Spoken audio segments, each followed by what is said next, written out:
Tapi kalau untuk belanja pegawai maksimal 30% gitu. Infrastruktur minimal 40%. Begitu. Ada alokasi anggaran karena kami juga kebetulan bertiga ini selain di Komisi C juga di Banggar. Kami juga waktu itu menyoroti persoalan adanya porsi belanja pegawai yang melebihi 30%. Nah, dana itu dan itu masuk di Irmak. Nah, itu sudah nggak bisa diotak-atik. Oke. Dan sekalipun DPR mau membahas itu sudah nggak bisa, Mbak. Tantangan kalau mandat ini tidak dijalankan, jadinya amburadul.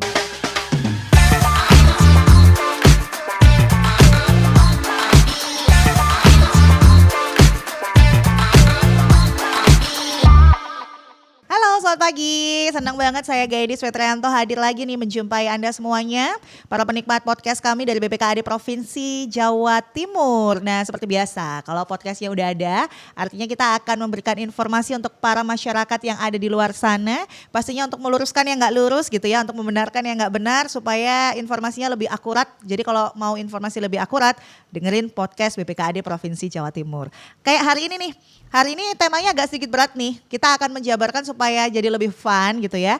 Tema kita hari ini adalah mandat, tagging dan juga earmark sesuai Undang-Undang Nomor 1 Tahun 2022 tentang hubungan keuangan antara pemerintah pusat dan pemerintah daerah. Sebenarnya kalau ngomongin tema ini ya, mandat, tagging dan juga earmark itu masih ada hubungan sama APBD nih. Nah, untuk itu hubungannya seperti apa, terus penggunaan kata-katanya biar nanti nggak bingung antara tagging, mandat dan juga earmark seperti apa, nanti kita akan jelaskan satu persatu. Karena kebetulan kalau kita sedang podcast, artinya kita akan menghadirkan para narasumber yang berkompeten di bidangnya. Pagi hari ini sudah hadir di depan saya. Saya mau sapa, selamat pagi. Pagi. Oh, sehat? Alhamdulillah. Alhamdulillah. Ada mas atau bapak nih saya manggilnya? Senyamannya aja, Bu. Iya. Sekarang saya kalau dibilang nyaman suka manggil sayang loh. Oke, ada Bapak Hilman Rosada SAP MAP, selaku analis keuangan pusat dan daerah ahli muda, Direktorat Ditjen Bina Keuangan Daerah Kementerian Dalam Negeri. Sip, betul. Panggilannya Mas Hilman ya? Boleh. Oke, nah bersama Mas Hilman hadir pula pagi hari ini ada Abah Soleh. Assalamualaikum Mbah. Waalaikumsalam warahmatullahi. Ngomongnya di depan mic gini Mbah, biar kedengaran Mbah. Assalamualaikum warahmatullahi wabarakatuh. Waalaikumsalam. Berasa mau kultum kita ya. Abah Soleh ini pemirsa anggota Komisi C DPRD Provinsi Jawa Timur. Selamat pagi Mbah, selamat bergabung. Selamat pagi Mbak. Oke, sehat? Alhamdulillah sehat. Alhamdulillah sehat. Nah, di sebelah Abah Soleh ada Mas Azam. Selamat siang Mas Azam. Selamat pagi Mas Azam. Pagi. Sehat? Alhamdulillah sehat. Siap untuk berbagi informasi? Ya tergantung Abah Soleh, kalau Abah Soleh siap, kita siap. Ini kayaknya di sini pemimpin pasukannya Abah Soleh ya. Itu kayaknya terlihat dari kesenioran umurnya gitu, Bah. Yang paling senior tuh memimpin biasanya gitu ya. Kita ini pasukan. Ilmunya lebih tinggi beliau. Saya kalau disebut ilmu takut. Bisa apa nih? Bisa apa Mas Azam? Nyantet atau apa nih? Kita keluarkan jurus nanti, Pak. Bisa mecah batu. Ya. Bisa mecah batu. Oke. Mas Azam ini juga anggota Komisi C DPRD Provinsi Jawa Timur ya Mas Azam ya. Kemudian hari ini hadir pula Mas Nur Faizin. Beliau adalah juga anggota Komisi C DPRD Provinsi Jawa Timur. Mas Faizin apa kabar? Alhamdulillah baik. Selamat Ikut pagi. arahan Abah Soleh juga? Jelas. Kita ini kan anak yang berbakti kepada senior. Oke, Abah anak Soleh yang orang tua berbakti kita kepada semua. senior. Abah Soleh Abah ke Soleh barat, orang kita tua ke kita barat. semua. Berarti kalau orang tua tuh suka ngasih duit, Abah Soleh suka gitu ya? Oh betul. Oke. Jajan. Nanti pulang kita salim deh sama Abah Soleh. Doa Mbak, doa. Doa itu yang paling penting penting ya. barokah. Oke, baik. Sebelum podcast dimulai mau doa dulu? Oke, kita Ada akan pesan-pesan dulu, Pak, mungkin. ada pesan-pesan dulu, Bah. Misalnya kalau sakit hati harus sering-sering ketemu sama Abah Soleh. Karena kumpulono wong kang soleh kan. Asik, asik, asik, asik. Bukan begitu Pak Soleh ya? Itu loh, Mbak, pesan-pesan kepada masyarakat Jawa Timur, kepada ASN Jawa Nanti Timur. aja kalau pesan-pesan mah nanti dikira kita udah closing ini podcastnya. Oke, kita ngomongin mandat, tagging dan earmark. Ke Mas Hilman dulu. Mas Hilman, mungkin sebenarnya artinya hampir sama ya kalau kita ngomongin mandat, tagging sama earmark. Tapi sebenarnya ada arti masing-masing nggak sih? Dan penggunaan katanya ini loh, ini mandat untuk lebih ke apa, earmark ke apa, tagging ke apa gitu. Silakan Mas Hilman. Ya, penggunaannya saja sih yang jadi pembeda. Jadi kalau kita bicara mengenai mandatory atau mandatory spending sering dikenal oleh teman-teman di lingkungan keuangan daerah atau di dalam konteks penyusunan APBD begitu. Jadi ada kewajiban alokasi anggaran yang harus dipenuhi Oke. dalam 1 tahun anggaran. Gitu. Contoh seperti pendidikan 20%. Ya. Kemudian karena aturan yang digunakan dasar hukumnya pasti peraturan perundang-undangan. Oke. Makanya 20% itu dari Undang-Undang Sisdiknas, awalnya dari sana. Kemudian ada lagi Undang-Undang 1 2022. Mandatory spending-nya adalah kalau yang tadi minimal 20%, bahasanya begitu. Tapi kalau untuk belanja pegawai maksimal 30% gitu. Infrastruktur minimal 40%. Begitu. Jadi mandat tuh kayak ketetapan gitu ya. Iya, jadi prosentase alokasi anggaran yang sesuai dengan regulasinya. Oke, kalau kita sudah ngomongin mandat tuh berarti sudah pakem ya berarti. Pakem, amanat harus dipenuhi. Oke. Tapi ada batasan waktu, kalau 20% ini memang sudah lama ya. Ya. Dari APBD awal, tapi kalau bicara 30% belanja pegawai dan juga 40% infrastruktur itu masih diberikan waktu sampai 2027 karena 2028 kalau tidak dicapai persentasenya maka akan ada sanksi. Itu kalau untuk mandat. Ya, Oke, kalau tagging? tagging itu lebih kepada mengidentifikasi, ya mengidentifikasi. Sekarang pendekatannya kan subkegiatan ya, Ya. Pak. Nah, subkegiatan mana saja yang bisa dikelompokkan gitu. Dikelompokkan ke dalam satu wadah supaya kita bisa mengidentifikasi polanya. Ya, maka kita sepakati. Nah, siapa yang menyepakati? Itu adalah lintas kementerian. Oke. Jadi sebutnya penandaan gitu ya, tagging itu. Jadi menandai, memberikan label pada subkegiatan tertentu untuk pemenuhannya. Maka tadi dari tagging 20%, subkegiatan mana saja sih yang bisa masuk yang ditandai supaya Pemda jangan keluar dari yang sudah ditandai. Jangan pakai yang tidak ditandai gitu ya. Oke. Supaya 20% itu bisa dihitung. Gitu. Itu sih kalau bicara penandaan. Jadi semua lagi ditandai. Termasuk bukan hanya yang mandatory spending atau yang mandat, tapi ada juga yang tematik.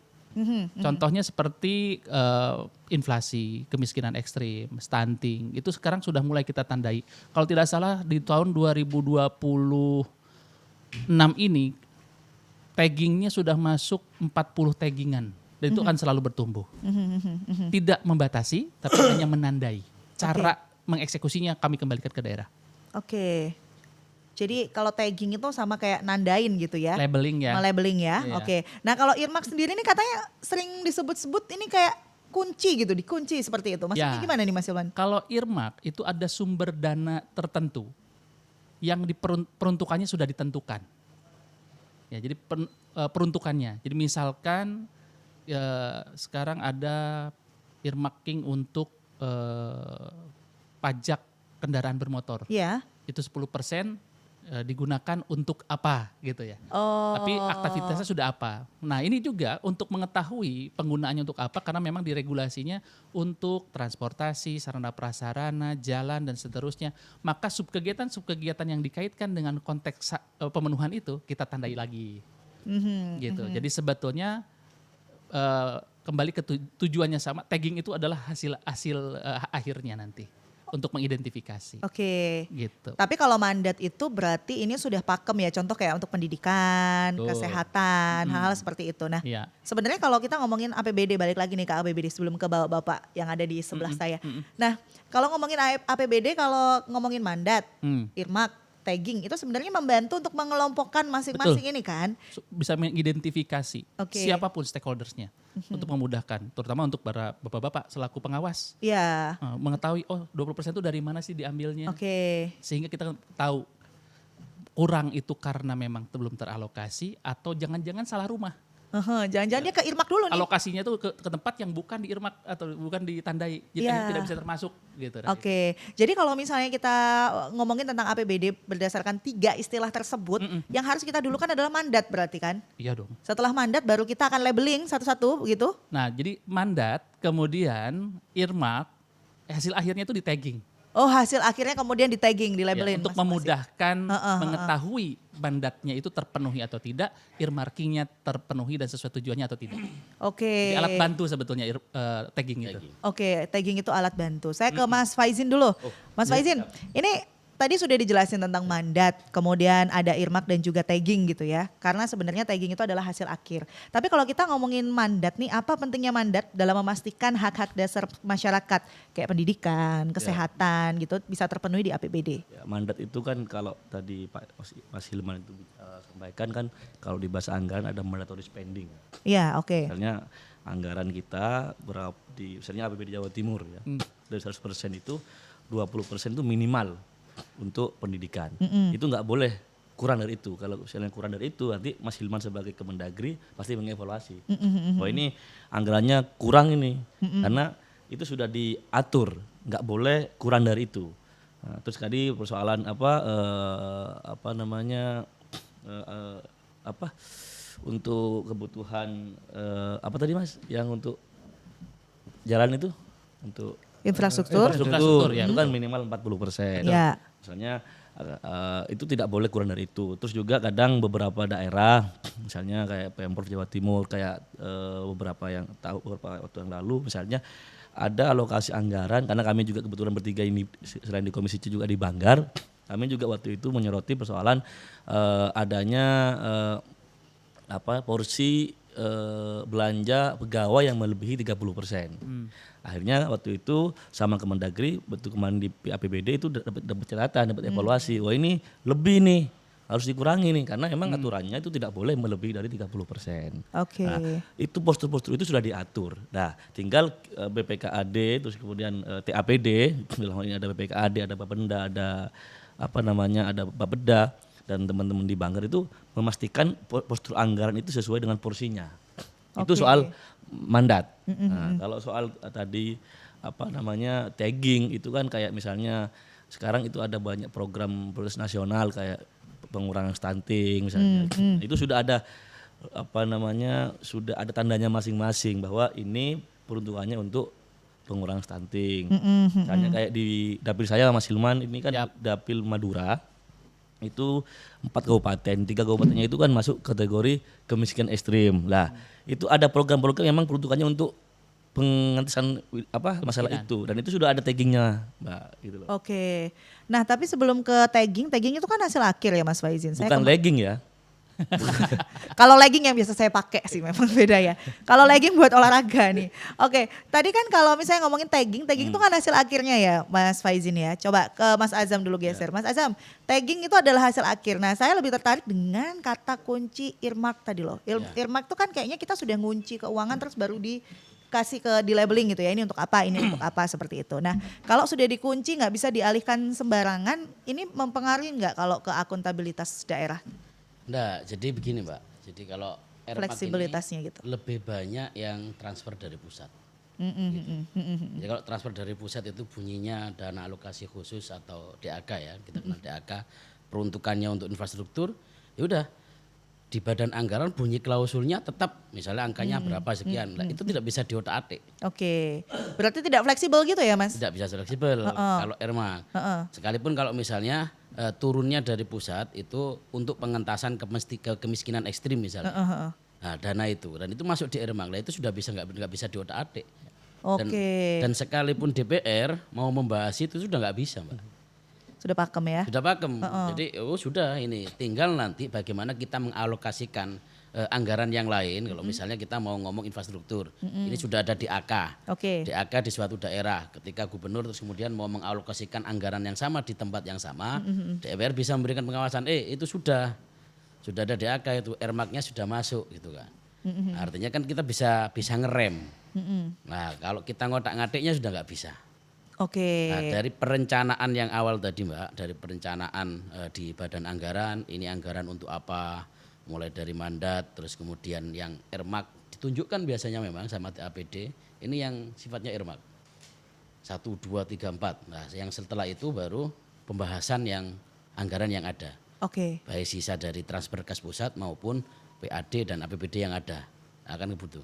Nah, setelah itu dibahas semua, terus digabungkan dengan earmark yang tadi, nah itu yang namanya tagging yang disampaikan oleh Mas. Itu akhirnya menghasilkan tagging gitu ya.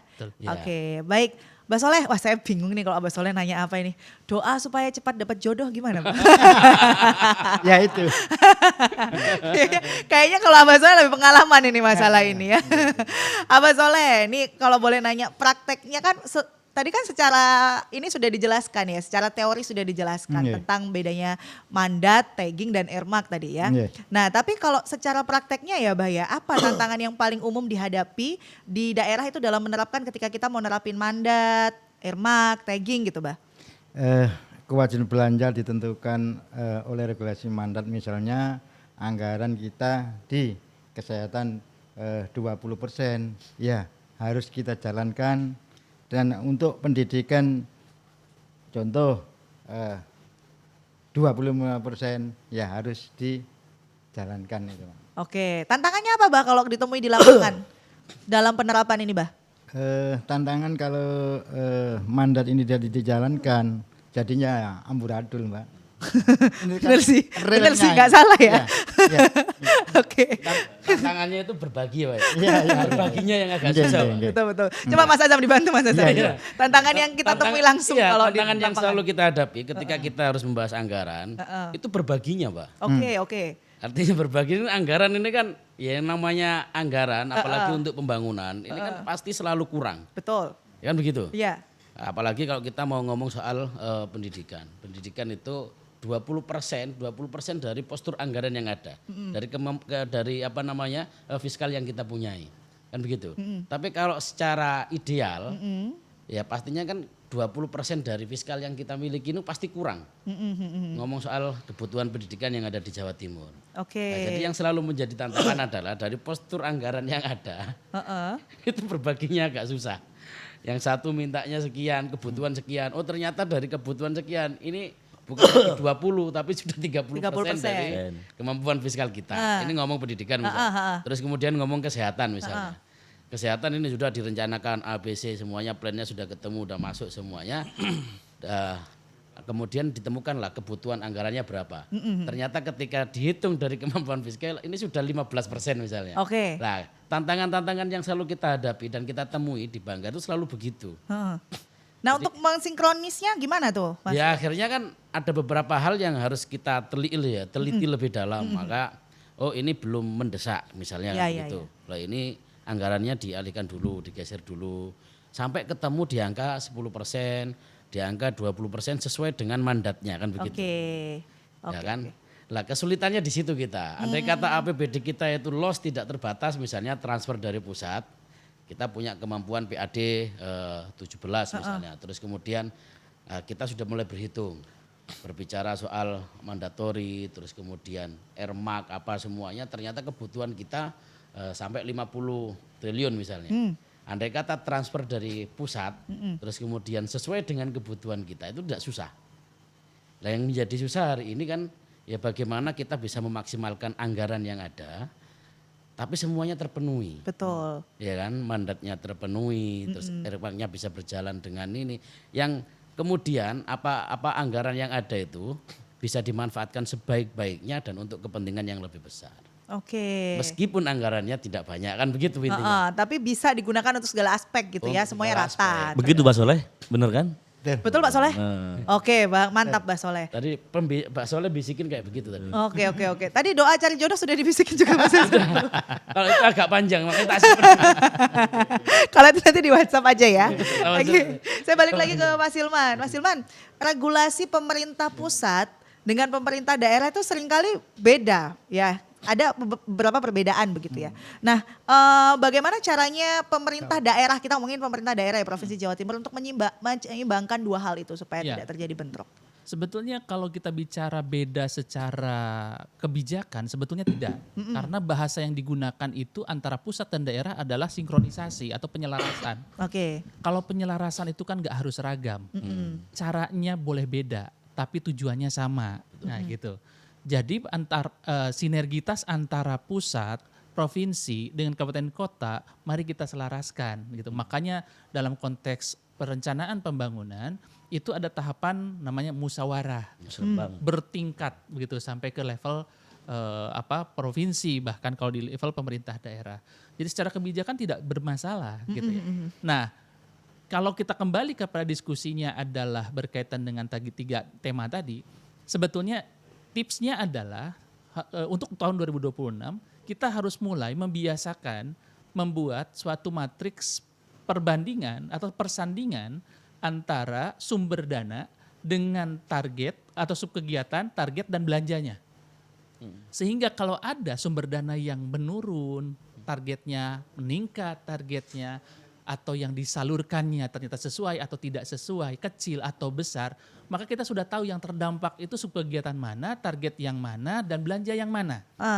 Itu lebih memudahkan, maka itu jadi kertas kerja kita. Itu lebih enak tuh kalau kayak gitu tuh. Oke, tapi ada juga keluhan tentang ruang fiskal ini ya. Kalau kita ngomongin tentang banyak banget anggaran yang dikunci di earmark tadi ya sebelum ke tagging. Itu membuat ruang gerak fiskalnya tuh jadi lebih sempit seperti itu. Iya. Mas Hilman gimana tanggapannya? Betul. Sempit itu karena lihatnya dari sisi rupiahnya. Oke. Tapi kalau kita menyelaraskan antara prioritas dengan prioritas, sebetulnya antara nanti yang dibiayai oleh APBN ke lokusnya, anggaplah saya contohkan sekarang posisi kita Surabaya, gitu ya. APBN akan terjun lokusnya adalah Surabaya. Kelompok sasarannya adalah masyarakat Surabaya. Provinsi yang tinggal di Surabaya, posisi yang di Surabaya juga akan ke lokusnya di Surabaya, kelompok sasarannya Surabaya. Kota Surabaya juga akan di lokasi Surabaya, kelompok sasarannya Surabaya. Kira-kira berbaginya gimana? Berarti kan berbagi kebutuhan. Saya bagian celananya, saya bagian bajunya, saya bagian sandangnya, saya bagian rumahnya. Yuk kita berbagi. Mana bagi prioritas? Jangan semuanya pegang baju. Gitu. Kalau semuanya celananya kebanyakan nggak punya baju. Betul, gitu kan? betul. Masuk angin. Iya, masuk angin. Punya baju nggak boleh cerah kayak dolar bebek kita. Gitu kan. Kalau Abah Soleh bagiannya doa. Udah pembagiannya udah masing-masing ini ya sebenarnya. Gitu. Itu butuh kopiah. Oh ya benar. Ya. Jadi kembali kepada postur ini supaya selaras, tidak tumpang tindih. Maka yuk kita berbagi. Maka penyelarasan penting. Maka harus ngobrol. Ngobrolnya apa? Ya pusat kan punya kementerian teknis. Provinsi punya dinas-dinas teknis. Kota juga punya dinas. Yuk ngobrol antar masing-masing lininya sampai ke atas. Saya ngapain berbagi peran. Jadi ada yang diusulkan bentuk transfer, tapi transfer pun terbagi ke provinsi, ke kabupaten kota. Yuk kita berbagi perannya aja gitu sebetulnya. Jadi ngobrolnya harusnya memang temin satu ya untuk bicara ini supaya jangan sampai pas mau pelaksanaan ternyata di lokasinya sama, kelompok sasarannya sama, orangnya sama, RT-nya sama. Makanya jadi bermasalah nanti. Oke, satunya kaya banget, timpang nanti yang lainnya. Gitu. Benar. Karena tidak tersentuh semua jadinya. Oke, ini tadi ngomongin tentang kebijakan fiskal yang katanya sempit gitu. Kalau Mas Faizin ngomongin tentang tagging nih, katanya ada yang bilang kalau tagging tuh hanya sekedar administrasi aja gitu, cuman formalitas. Sebenarnya tagging nggak benar-benar bermanfaat gitu. Tapi kalau menurut Mas Faizin gimana? Saya izin menjatimkan ya. Oke. Tadi kan menjabarkan gitu ya. Dia menjatimkan. Nanti Abah Soleh bagian menjatengkan ya Pak. Saya menjatimkan ini karena ini kan podcastnya BPKAD Jawa Timur. Bukan di Jawa Barat. Menjatimkan. Sebetulnya sederhananya gini sih Mbak. Soal tadi tagging ya. Tagging itu kan sebetulnya biar anggaran itu bisa tepat sasaran sesuai dengan target di masing-masing tingkatan, mau tingkatan di kabupaten kota atau di provinsi atau di pusat. Tapi seperti tadi dibilang Mas Azam bahwa istilah-istilah kayak earmark itu lebih dari pemberian dari pusat ke bawah. Jadi kayak TKD gitu kan. Tapi kalau kayak tagging ini sebetulnya bisa juga kayak misalnya ke sekarang nih pemerintah Prabowo itu kan punya visi misi. Yeah. Kemudian turun kepada RPJM gitu kan.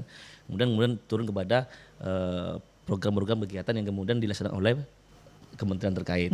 Lah, itu memastikan agar program-program yang sudah menjadi prioritas nasional kayak misalnya pengurangan stunting, SDGs atau dulu MDGs ya Pak ya. Terus juga persoalan pengentasan kemiskinan itu benar dari hulu ke hilirnya itu benar tepat sasaran gitu loh.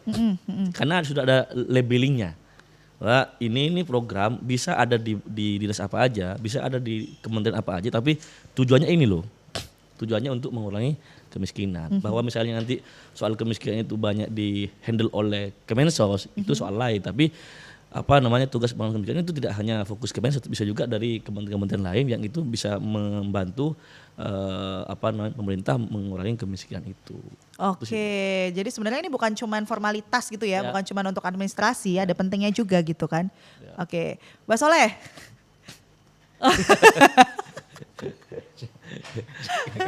kasih jawab. Iya, Bang. Saya yang Ayo, gini, Bah. Abah ngomong aja satu kalimat, nanti dijadiin 100 kalimat sama Mas Azam. Abah ngomong sedikit, tahu sedikit, kita menjatimkan, Bah. Iya, nanti dijatimkan gitu. Bah, ngomong-ngomong tentang masyarakat, ini kan sebenarnya tugasnya DPR agak berat juga ya, Bang. Kayak sebenarnya tentang APBD ini harus transparan supaya masyarakat juga bisa mengawasi. Masyarakat tahu, oh ini mandat nih, ini earmark gitu, bedanya seperti itu. Nah, untuk membuat ini secara transparan bisa diketahui masyarakat tuh kira-kira harusnya langkah apa yang kita ambil, Bah? Langkah kita ya harus Baris berbaris. Harus sebagai masyarakat ya taat pada pajak, Mbak. Oke. Itu aja. Oke, Mas Azam sekarang itu dari pajak, panjangin ya. Bapak yang Ayo Mas Azam, dari pajak nih jabarin ini. Gimana itu bisa sampai ke pajak? Sebelum ke pajak kemana dulu itu, ayo. Jadi begini, kenapa Pak Soleh ini nyinggung soal pajak? Oke. Kalau kita berbicara Ini bayarannya mahal ini. Jangan lupa, Mbak. Abah Soleh itu cuma ngasih pancingan satu kata ya, pajak. Oke, ayo Mas Azam. Masyarakat Jawa Timur ini kan secara nggak langsung, Mbak. Kalau kita lihat dari kronologi, keuangan yang kita miliki itu murni uang masyarakat Jawa Timur, kan begitu ya, Pak ya? Iya. Nah, dari mana? Ya dari pajak, Pak. Sehingga semua kebijakan berkaitan dengan keuangan di daerah, warga yang selaku punya uang tadi itu, pembayar pajak itu juga wajib tahu, kan begitu kan. Nah, seperti tadi di DPRD provinsi kita sedang ada paripurna penyampaian pendapat Banggar berkaitan dengan kebijakan keuangan tahun 2026. Oke. Dan paripurna itu diselenggarakan terbuka untuk umum. Untuk umum. Siapapun boleh mendengar, siapapun boleh merekam, siapapun boleh memberitakan. Nah, paripurna itu kan menjadi bagian dari ikhtiar kami anggota DPRD melakukan keterbukaan publik, kan begitu, terhadap kebijakan-kebijakan anggaran yang telah dibahas oleh Banggar dan disetujui oleh DPRD Provinsi Jawa Timur. Ya, menambahkan ya, Mbak. Ya, boleh Mas Maisin. Bayar juga ini. aduh. Ini kalau saya ngomong kebagian juga. Oh iya. Habis ini tambahin ya, Mas. Oke. Bagian cuma itu. Terus saya juga nambahin ya nanti. Ini kan Mbak Soleh itu pinter, Pak. Alim beliau, wali. Minimal wali murid lah. Wali nikah udah belum, Bang? Pajak itu memegang peran penting dalam fiskal Jawa Timur. Karena sumber PAD Jawa Timur itu 76% itu dari total pendapatan itu dari pajak. Oke. Jadi begitu vitalnya peran pajak dalam urusan keuangan daerah Jawa Timur. Kita ini memang masih jadi provinsi yang belum mandiri secara fiskal. Karena kita masih di angka 66%. Tapi dengan adanya pemotongan TKD ini memang ini musibah. Angkanya lumayan besar, 2,8 triliun. Iya, 2,8 triliun. Tapi kami di Banggar selalu wanti-wanti kepada TAPD, jadikan musibah ini menjadi berkah. Waduh, itu giliran Mbah Soleh sih kayak gitu. Karena sampai kapan sih Jawa Timur dengan potensi yang besar ini bergantung kepada pusat. Oke. Toh yang lain bisa kok, kayak DKI Jakarta, Jawa Barat, Banten. Kenapa kita nggak bisa? Memang ini perih di awal. Tapi bukannya yang enak-enak itu awalnya perih, Bah. Asik. Ya enggak, Bah? Tidak boleh dilawan sih sebenarnya. Sakit dulu baru enak kan? Iya. Jadi saya kira itu proses proses yang harus dilalui oleh Jawa Timur bersakit-sakit dahulu, tapi nanti ujungnya untuk apa? Untuk kemandirian fiskal kita. Sehingga ke depan mau dipotong, mau ada atau tidak transfer keuangan daerah dari pusat, kita fine-fine aja. Loss. Enggak kayak sekarang. Sudah kita anggap plottingin misalnya motornya ini tiba-tiba di tengah jalan mau digedok anggarannya, tiba-tiba ada pemotongan anggaran dari pusat, puyeng lagi, bongkar pasang lagi. Iya, akhirnya merubah lagi rencana-rencana yang kemarin sudah dibuat gitu ya. Bukan begitu, Mbak Soleh? Bersakit-sakit dahulu, mandiri kemudian ya, Bah ya. Ayo lanjutkan pantun saya, Bah. Saya kebagian cakepnya aja. Mas Hilman boleh menambahkan, Mas Hilman masih ada bagian ya buat Mas Hilman ya Bah ya. Ya, sebetulnya betul. Logiknya, analisnya ke sana. Kenapa? Karena pendekatan untuk peningkatan pajak itu ada dua. Gitu. Yang pertama, mau cara pendek, yang kedua cara organik gitu ya. Yang pendeknya itu kan tinggal tarik naikkan tarif dan segala macam gitu. Tapi kan akhirnya ada keterpaksaan di situ.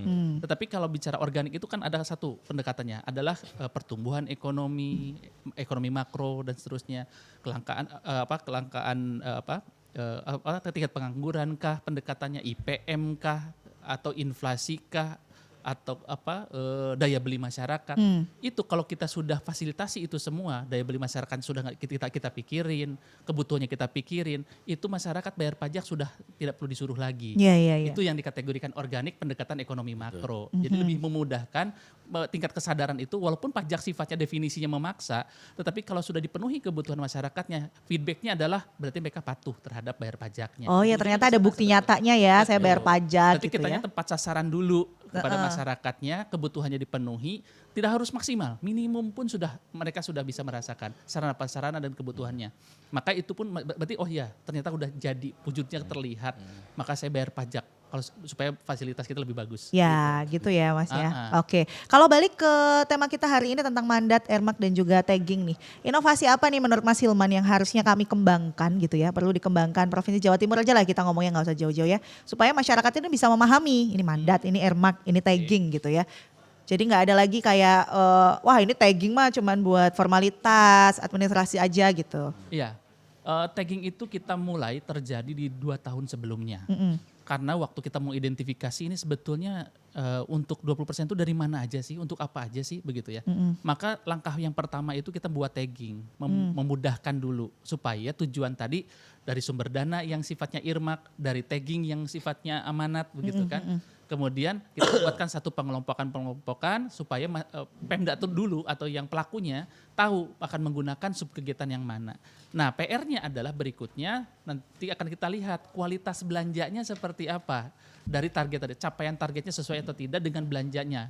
Jadi kalau kita mengacu kepada regulasi-regulasinya bahwa APBD itu digunakan untuk mendanai kebutuhan penyelenggaraan urusan pemerintahan yang menjadi kewenangan pemerintah daerah dan kemampuan pendapatan daerah. Berarti kalau saya pendekkan antara butuh dan mampu. Oke. Itu dulu sih sebetulnya. Oke, butuh dan juga mampu. Sehingga tagging itu menunjukkan bahwa butuh dan mampunya bisa terlihat, teridentifikasi. Oke, Gitu. Oke. Jadi sebenarnya sesimpel itu ya kalau kita bisa memberikan informasi atau edukasi ini untuk masyarakat gitu ya. Betul. Jadi kalau masyarakat tadinya bingung kenapa ada mandat, kenapa ada irma, kenapa ada tagging, ternyata Iya. peruntukannya itu sebenarnya lebih memudahkan kita gitu kan. betul, Untuk memudahkan. bagaimana ini anggarannya ada di memang mandat, bisa Betul. di irma, kemudian akhirnya kita alirkan, kita labeling akan kemana gitu ya. Oke, baik. Mbak Soleh. Ngomong dulu Pak Soleh, nanti kita Iya kayak biasa, Abang ngomong aja, nanti Mas Azam yang teruskan. Mas Azam ini Pak. Ini loh, ini kita kan lagi direkam ini, Mbak. Masuk Ya, TV ya. nasional loh ini, Mbak, ceritanya, Mbak. Oke. Masya Allah. Mbak, ini kan kalau ngomongin saat ini kebijakan yang dilakukan oleh pemerintah Provinsi Jawa Timur itu sudah cukup oke. Seperti itu ya, Mbak ya. Tapi kalau terkait dengan APBD, mungkin banyak masyarakat yang nggak ngerti gitu. Mungkin banyak juga masyarakat di daerah-daerah yang tidak tersampaikan dengan baik. Karena kalau kita ngomongin kabupaten kota begitu ya, di Jawa Timur aja udah banyak banget, Mas. Jadi kebutuhan kabupaten kota aja beda-beda gitu kan ya. Nah, bagaimana caranya, Mbak, supaya bisa membuat ini tuh jadi satu tujuan? Bahwa kabupaten kota ini ngerti APBD ini fungsinya untuk apa, memang porsinya untuk daerah. Misalnya katakan tadi Madura ya, Madura memang diporsikan seperti berapa persen gitu, Probolinggo berapa persen gitu. Bagaimana caranya untuk memberikan pengertian tersebut kepada masyarakat yang ada di daerah? Kalau memberi pengertian pada masyarakat di daerah bahwa pos-posnya contoh seperti kesehatan tadi, posnya untuk kesehatan 20% dan untuk pendidikan ya contoh 15% itu. Nah, pos-pos itu tidak bisa diutek-utek gitu, Mbak ya. Iya, iya, tidak bisa di-UT-UT. Ya, Iya. gimana cara yang ngasih tahu ke masyarakat gitu, Mbak? Iya.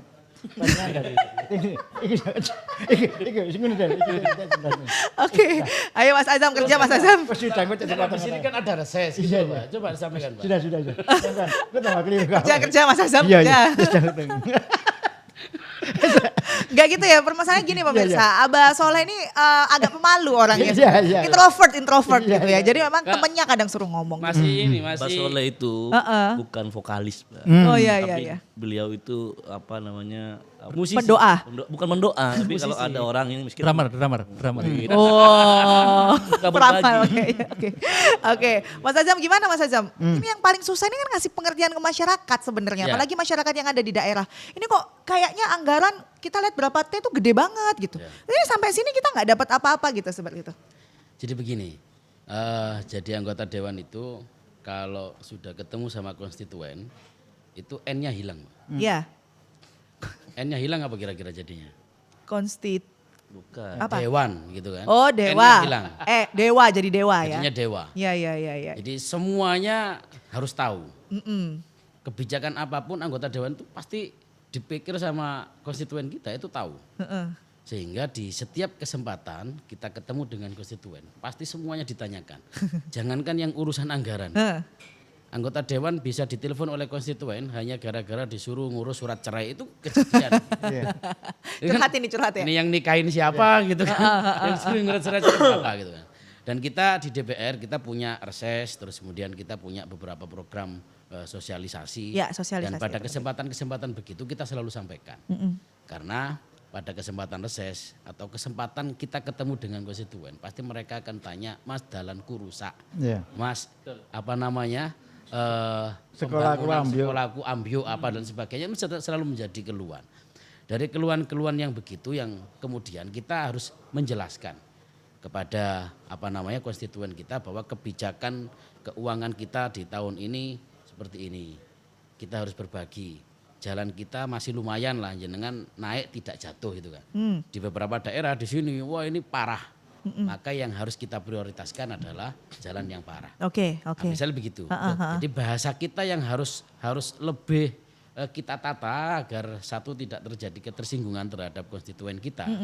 Karena ketika kita misalnya memang kebijakannya tidak mengarah ke situ, dan ini kan ngomong kebijakan kolektif kolegial, kebijakan bersama kan begitu kan.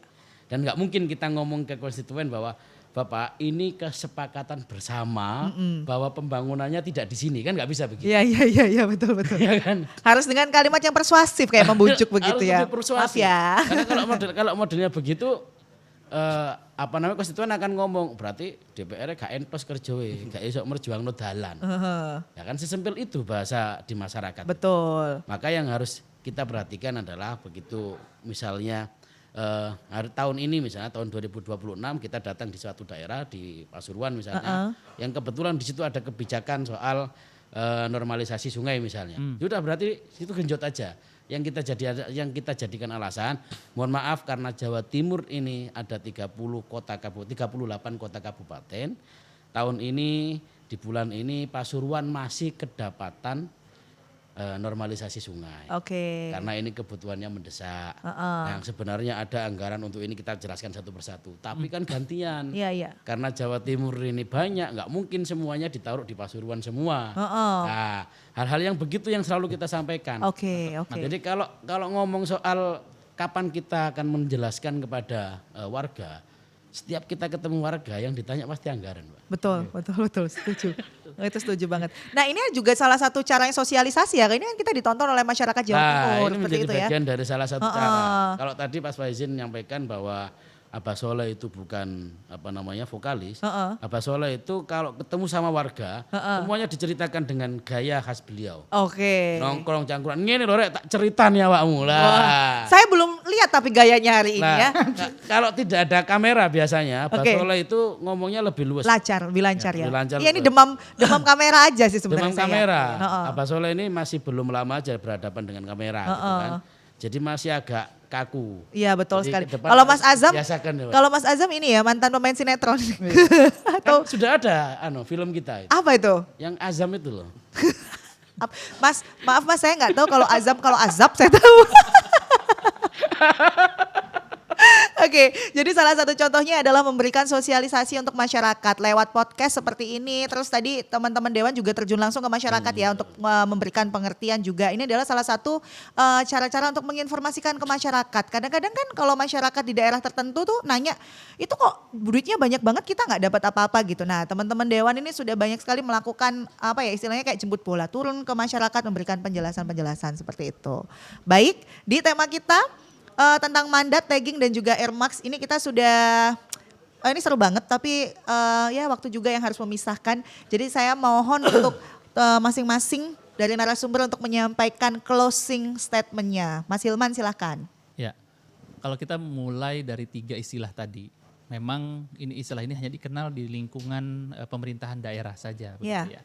Tetapi boleh kita membumikan supaya teman-teman di pemerintah daerah juga bisa menurunkan ini ke level masyarakat supaya jadi lebih familiar lagi. Betul. Maka istilah ini mungkin bahasanya tidak perlu harus pakai definisi dan segala macamnya, tetapi lebih kepada manfaatnya untuk apa. Maka apa yang perlu diawasi, mana yang perlu disampaikan, manfaatnya seperti apa yang sudah dirasakan, maka itu disampaikan. Maka kata kuncinya adalah silakan kita fokus, karena kita bicara tadi diskusinya adalah uangnya terbatas, fiskal terbatas, maka fokus kepada prioritas yang tujuan yang sudah diijab kabulkan di dalam RPJMD-nya. Iya. Ya itu saja mungkin. Oke, prioritas tuh harus lebih penting dulu ya daripada prestis ya. Ya, dua-duanya juga bisa bersamaan. Dua-duanya bisa jalan bersamaan ya dengan Karena fiskal terbatas. prestis itu nggak harus mewah kok. Oke, contoh prestis nggak harus mewah dong. Kasih tahu lah Mas. Apa? Abah Soleh. Posisinya menurut saya mengapresiasi posisi beliau. Dan saat ini sebetulnya masyarakat sudah memahami karakteristik beliau sehingga pesannya tersampaikan sebetulnya. Oke. Ya, dengan Suaranya bahasanya masing-masing, dengan bahasanya Pak Azam, dengan bahasanya Abah dan Mas Faizin, itu punya karakteristik sendiri untuk menyampaikan sesuatu tanpa harus pakai kemewahan atau seremonial, tidak. Ini menurut saya suatu kemewahan tersendiri. Betul. Bagi masyarakatnya masing-masing. Maka ini perlu kita jaga sesuai dengan gayanya masing-masing. Oke. Jadi prestis tidak perlu harus mewah atau Gitu. mahal ya. Oke, Abah nih kalau di daerah masing-masing cuman ketawa udah paham ya. Hebat ini, gak ada yang punya ya. Oke, Mas Faizin yuk closing statement. Abah dulu lah. Oh Abah dulu, oke. Bah, Abah dulu. nanti ditambahin Iya. sama teman-teman Bah. Istilahnya masyarakat desa itu Mbak nggak kenal dengan istilah mandat, Betul. Iya, terus tagging dan Airmax. betul Bah. Lah, bos-bos ini yang pinter-pinter ini yang bagian menjelaskan gitu Mbak. Abah maaf Bah, wakil dari daerah mana Bah? Saya Mojokerto desa Mbak. Mojokerto, Iya. oke. Kalau masyarakat Mojokerto tuh kalau ngobrol tipenya gimana Bah? Kok sama Abah? Wong masyarakat pegunungan Mbak. Ya istilahnya bahasa desa Mbak nggak kenal masalah Airmax, mandat, tagging gitu Mbak. Iya benar-benar setuju Bah. Rata-rata kan bela-bela itu kan pendidikannya itu kan kelas menengah ke bawah Pak. J. Lain sama Mas ini S2 itu Sama, S3, kita pendidikannya juga di bawah. gitu. Nah, istilahnya kalau warga di pedesaan itu sing gampang-gampangan itu wae ngono wae lho rek gitu aja. Oke. Dari saya. Oke. Ya. Terima kasih Bah, sing Iya, iya. gampang-gampangan aja penting Iya, itu iya, ya. iya. Oke Mas Faizin. Ya, saya nambahin aja dari Abah Soleh karena tugas saya hanya sebagai penambah. Nggak boleh Siap. Di atas Abah Soleh. boleh. Intinya kalau beliau itu, Mbak, dimanapun beliau itu ngendikan, manapun itu beliau dahulu itu pasti selalu apapun yang berkaitan dengan masyarakat, utamanya soal pelayanan, tolong dibikin mudah. Oke. Jangan dipersulit. Wah, setuju banget. Jadi kalau masyarakat yang ngurus apa-apa itu mudah, insya Allah masyarakatnya akan bahagia. Betul. Intinya. Nah, ini bahagia Jawa Timur aman dan tentrem. Gitu. Aman, tentrem, betul, setuju. Masyarakat harus bahagia. Kalau Mas Azam itu gimana? core of the core. Aha. Intinya inti. Intinya inti harus happy dulu gitu ya Bah ya. Core Harus of the bahagia. core. Mas Azam wakili daerah mana sih Mas Azam kalau boleh tahu? Saya Pasuruan Probolinggo. Pasuruan Probolinggo. Oke, yang mau disampaikan apa nih closing statementnya? Ya, masyarakat ini sebenarnya kalau berbicara tidak tahu sama sekali berkaitan dengan kebijakan fiskal, saya pikir tidak semuanya juga. Tidak semuanya juga. Betul. Karun. Karena mereka kalau dengan bahasa-bahasanya ya, kalau bahasa-bahasanya pasti tidak tahu. Ya. pasti tidak tahu kalau dengan bahasa-bahasanya. Tapi uang itu digunakan untuk apa, itu yang selalu ditanyakan. Dan PR kita, Uangnya nang di gitu. PR kita bersama bagaimana kita bisa menjelaskan kebijakan fiskal kita dengan gaya mereka. Saya biasanya misalnya di Dapil itu kalau ketemu sama masyarakat, di Dapil itu kita berbicara soal keuangan. Jadi uang kita di Jawa Timur, APBD kita tahun 2026 kemungkinan di angka 24 triliun. Gitu kan. Sampean semua tahu nggak uang 24 triliun? Sak piro iku? Nggak tahu, Pak. Lo podo gak ngerti. Nah, itu kan orang sudah mulai ketawa. Nah, saya gambarkan uang 24 triliun itu kalau misalnya dibelikan dawet, terus disuntek teko Bromo, sampean kebanjiran kabeh, kelem atus dawet kan gitu. Nah, itu kalau semuanya ditaruh di Pasuruan. Iya. Nah, nggak cukup pasti banjir. Nah, kalau dawet ini dibagi ke daerah-daerah lain, Kenyang semua. yang semua Podoroso semua. Ya. Nah, itu bahasa kita. Itu kalau dibelikan dawet. Kalau pinginnya ada yang pingin beli beras, ya kita belikan beras. Nah, kita bukanya dari hal-hal yang begitu dulu. Oke. Nah. Mantap kali ini ya. Baru kemudian nanti ngomong beras tadi itu kita perumpamakan berkaitan dengan pendidikan. Kenapa beras? Istilahnya karena pendidikan ini suatu hal yang penting. Betul. Maka kita analogikan beras. Semarap nggih Bu nggih. Nah, beras iki lek didele Pasuruan kabeh, ketumpuk kabeh, gono sing mangan Bu, eman-eman mus. Bosok. Kan begitu kan? Pemerataan. Bosok. Maka harus disebar ke daerah yang lain juga. Nah, ini kan kita sudah sedang menjelaskan kebijakan fiskal sebenarnya. Iya, kan begitu betul, kan? betul. Dengan Tapi bahasa yang dengan sangat bahasa sederhana. mereka. Betul. Iya. Nah, prinsipnya masyarakat harus tahu karena kita menjadi bagian dari wakil rakyat, maka kewajiban kita adalah menjelaskan dan menyampaikan sesuatu yang terjadi di Jawa Timur berkaitan dengan seluruh kebijakan baik fiskal maupun kebijakan yang berkaitan dengan pembangunan daerah. Oke, terima kasih. Baik pemirsa, itu tadi adalah obrolan kita tentang mandat, tagging dan juga earmark sesuai Undang-Undang Nomor 1 Tahun 2022 tentang hubungan keuangan antara pemerintah pusat dan juga pemerintah daerah. Intinya adalah bagaimana kita bisa mensosialisasikan untuk masyarakat yang ada di Provinsi Jawa Timur di 38 kabupaten kota ini. Maka teman-teman Dewan ini sudah sangat membantu sekali ya mendistribusikan informasi ini dengan sebaik-baiknya di daerahnya masing-masing. Baik, terima kasih sekali lagi Mas Hilman, thank you so much. Sama-sama. Mas Azam, thank you. Abah Soleh, matur nuwun. Matur. Mas Faizin, terima kasih banyak. Oke, kita ketemu di podcast selanjutnya pemirsa. Kita mau doa penutup dulu sama Abah Soleh ya. Thank you, bye. Yuk Bah, doa Bah. Apa?